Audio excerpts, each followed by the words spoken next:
मैं मोकामा हूं। मेरी सिर्फ एक भौगोलिक पहचान नहीं, मैं समय का वो किनारा हूं जिसने सदियों से सभ्यताओं, सल्तनतों और सत्ताओं को बनते बिगड़ते देखा है। मेरी छाती पर बहती गंगा जितनी शांत है, मेरा मन उतना ही अशांत रहा है। त्रेता युग में परशुराम ने मेरे तटों पर निवास किया, तभी से मुझे परशुराम नगरी भी कहा जाने लगा। जब सिंह राजवंश का पतन हुआ तो उनके वंशजों ने मेरी धरती मोकामा के धर नामक स्थान पर आकर शरण ली और एक नई शुरुआत की। उन्होंने सरमेरा स्टेट की स्थापना की। मेरी मिट्टी पर एक बार फिर समृद्धि और शासन का दौर लौटा। अंग्रेजों की गिद्ध दृष्टि मेरी संपदा पर पड़ी। सरमेरा स्टेट पर भारी कर लगाने का फरमान सुना दिया गया, लेकिन राज परिवार ने कर देने से इनकार कर दिया। ये विद्रोह का पहला स्वर था। कंपनी ने रियासत को हड़पने की तैयारी कर ली। ईस्ट इंडिया कंपनी ने हमला बोल दिया। मेरे सीने पर बने भव्य किलों और महलों को तोप से उड़ा दिया गया। सरमेरा स्टेट का पतन हो गया। धन और नेतृत्व के अभाव में राज परिवार को अपनी जान बचाने के लिए जंगलों में भागना पड़ा।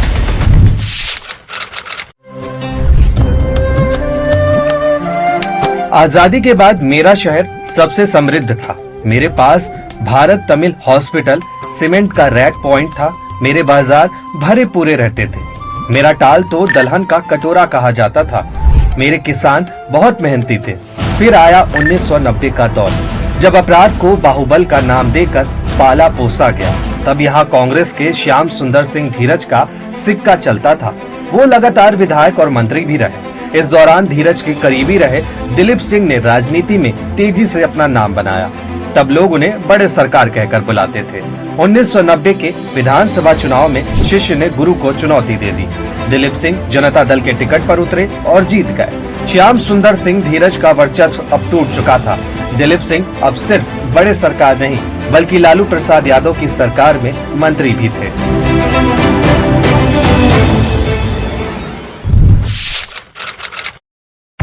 90 का दशक मेरे लिए सबसे भयावह दौर लेकर आया। अब लड़ाई थी पैसे और अकूत पैसे की। एनटीपीसी थर्मल पावर प्लांट और रेलवे के ठेकों के लिए गैंग वॉर शुरू हो गए। बड़े सरकार के साए से निकलकर एक नाम सूरजभान सिंह के रूप में अपनी स्वतंत्र पहचान बना रहा था। इसी दौरान उनके बड़े भाई मोती सिंह की हत्या हो गई। आरोप बेगूसराय के कुख्यात बाहुबली अशोक सम्राट पर लगा। ये एक ऐसी चिंगारी थी जिसने आजीवन प्रतिशोध की आग लगा दी। अब मोकामा दो गुटों के रणक्षेत्र का रूप ले चुका था। ठेकों की प्रतिस्पर्धा रतन सिंह और राम लखन सिंह के बीच थी।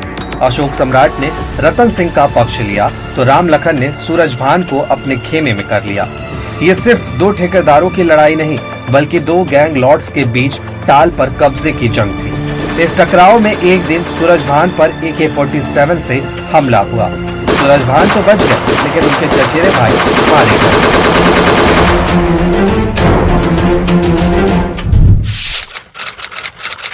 फिर आया सन 2000 का दौर, जब मेरे टाल में गोलियां चल रही थी। तब मेरी समृद्धि दम तोड़ रही थी। मेरी फैक्ट्रियां बंद हो रही थी। मेरा भारत तमिल हॉस्पिटल बंद हो गया। सीमेंट रैक पॉइंट उजड़ गए। जो भी सरकारें आई, उन्होंने मेरे लिए कुछ नहीं किया, सिर्फ सरकारी विभागों में लूटपाट मचाई। मेरा टाल जो कभी दलहन का कटोरा था, अब वो कभी जल जमाव से तो कभी सूखे से जूझने लगा। लोगों को रोजगार मिलना बंद हो गया। भुखमरी और बेरोजगारी ने मेरे घरों में डेरा डाल दिया।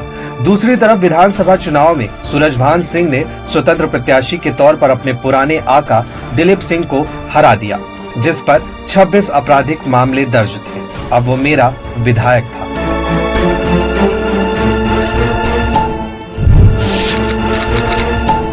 बड़े खिलाड़ी राजनीति में व्यस्त हो गए।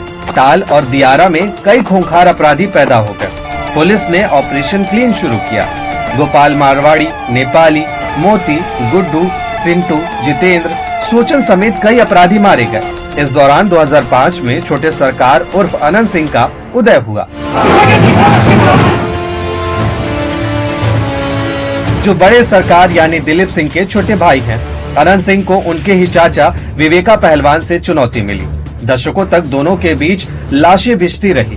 विवेका के भाई संजय सिंह ने अनंत के लदमा वाले घर पर हमला बोल दिया। छोटे सरकार को उन्हीं के घर में गोली मारी गई। मैंने वो मंजर भी देखा जब अनंत सिंह को घायल अवस्था में एक ठेले पर लादकर अस्पताल ले जाया जा रहा था। लेकिन ये छोटे सरकार का अंत नहीं था, वो बच गए। इसी साल संजय सिंह की पटना में हत्या हो गई और नाम आया अनंत सिंह का।